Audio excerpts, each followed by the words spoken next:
What's up, guys? Welcome back to another episode of Real Reefing TV. I'm Cody Greats, and today we're having another episode of the 300, going into detail on the filtration this week. And listen, if you haven't subscribed yet, consider doing so. Every week, every Friday, just like today, we're going over another aspect of this reef.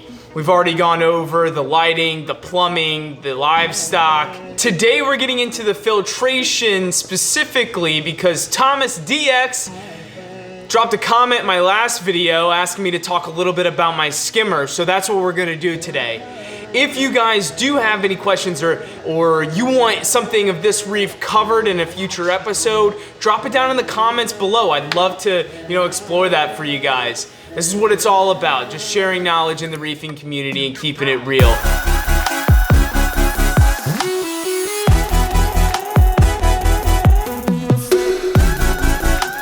So, without further ado, let's talk a little bit about the filtration that I have going on in this system.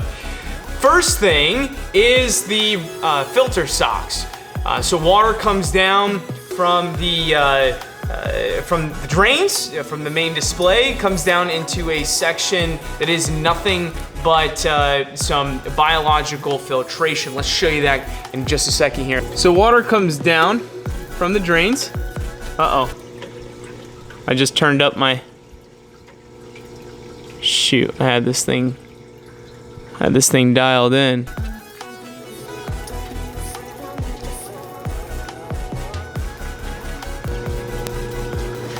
In there is some ceramic media, so I think they're marine pure, ceramic bioballs. And so that just adds a little bit of extra biological filtration. Once it comes out of that first chamber there, that's all it is, it's completely sealed off and the water flows up and over and down through my filter socks there.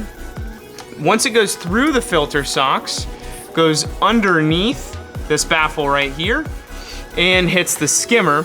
The skimmer draws from two needle wheel pumps, which draw in air from this air silencer. Now, you'll notice I have a tube from the air silencer. That tube goes all the way out around the back of the tank, up through the ceiling, and out a vent in the attic to the outside, and that provides air coming into the skimmer that's being mixed with my water straight from outside. So the CO2 is a lot lower, the oxygen level is a lot higher, and that provides a more stable and higher pH for my tank. It actually boosted it up about 0.1 to 0.2 pH level in the pH. So, and then the skimmer does a great job. It's a Bubble Magus C99, and it's rated at a light bioload around 600 gallons. It's always a good idea if you're running a skimmer to make sure that it's a little bit overrated for the for the tank size that you have, because typically we overstock our tanks and so on. So anyways, two needle wheel pumps that are drawing in a lot of air and mixing a lot of bubbles. This skimmer, just to give you an idea of how large it is, there's my hand, right? So it's huge, and it does a great job. The skim aid in there is about 2 weeks worth, and it's probably in need of a cleaning. All right, so let's take a look at what's going on inside here. This is how big. It's about the size of your steering wheel. Yeah, that's about how big your the skimmer cup is. It's got a nice head of foam here, and we just run our fingers along the inside. You can see it's nice and disgusting. So, yeah, I'm gonna need to clean my hands now.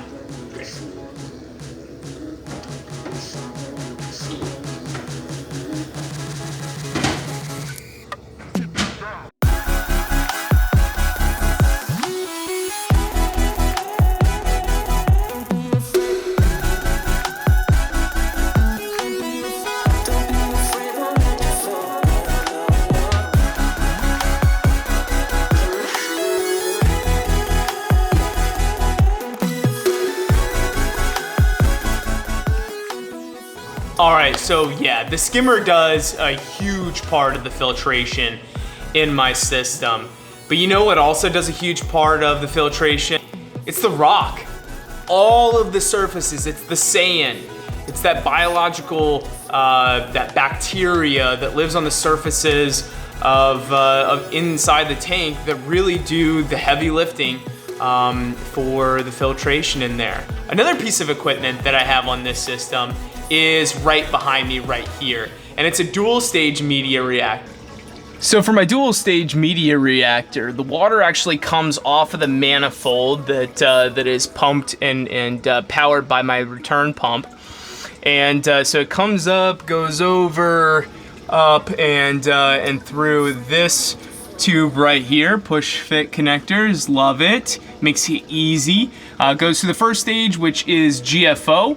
Again, not very much in there, maybe about a half a cup. It's tumbling in there nicely. Then goes through the carbon, and then it goes right down into here. I'd like to show you kind of the effluent and how much it's actually producing. So not a ton of flow, but I keep that set right down in there. Now you could have different types of media. There's Chemi-Pure, there's carbon, there's, you know, Fosban, there's or Fosguard. There's just all of these different medias out there that you can utilize. What I use is Bulk Reef Supply ROX8 carbon. I find that it's really great carbon with very little dust in it, so it doesn't make for a huge mess, and it does a great job polishing the water, as well as rowaphos in the second. And I don't use very much. I use maybe a half a cup, maybe 3/4 of a cup for my 300-gallon system. I don't use very much, and I don't replace it very often. I just replaced it maybe a week ago, and it's now in May here, and I don't think I did it at all this year. That was the first time. So, you know, about every 3 to 4 months, I'll replace it, or as I see the tank needs it. If I see a lot of algae growth, or if I'm testing my phosphates and I see that they're getting a little bit higher, like 0.5 parts per million or something like that, that's, you know, getting pretty high. I'll want to get it down a little bit. And if I can't get it down naturally by just maybe cutting feeding a little bit, or by other methods, like using the refugium that I have set up. That's right, just set up a refugium, so future video coming on that, but I wanted to get this out for you, Thomas DX, you the man, and get out this filtration video. So, that's it. That's the main part of my filtration. Really, it's the filter socks for mechanical filtration, the skimmer, also for another kind of mechanical way to remove the gunk in the tank, and then a chemical filtration utilizing the rowaphos and the carbon, and then biological filtration by far is my favorite type of filtration, and that's going on those ceramic media balls, and then also balls, and then also up in the tank and all of the rock surfaces and in the sand. Again, future video coming on the refugium though. Just set that up, and really there's not much in it yet. Just some mud and some rock. Just going back to biological filtration, I haven't added any algae to that yet. But more to come on that, just because I tested my water and it's at 0 phosphates, so why would I add something that's gonna take out phosphates, and also 0 nitrates. So trying to get those up so that I can utilize some algae, but it's really not worth it at this point. All right, guys, listen, I hope you really enjoyed this video as much as I enjoyed making it for you. Thanks a lot, Thomas DX, for, you know, posting that for me. And if you guys have anything you'd like to see, you know, a future video on that's going on in my tank, or maybe something that you've seen down here in previous videos and you just have a little bit more questions about, that's what the comments are for. Please go ahead and comment. I respond to all of my comments, and I make that a mission for this to be a community of, you know, all of my subscribers and my real reefers out there. So, you know, stay salty, keep it real. Peace.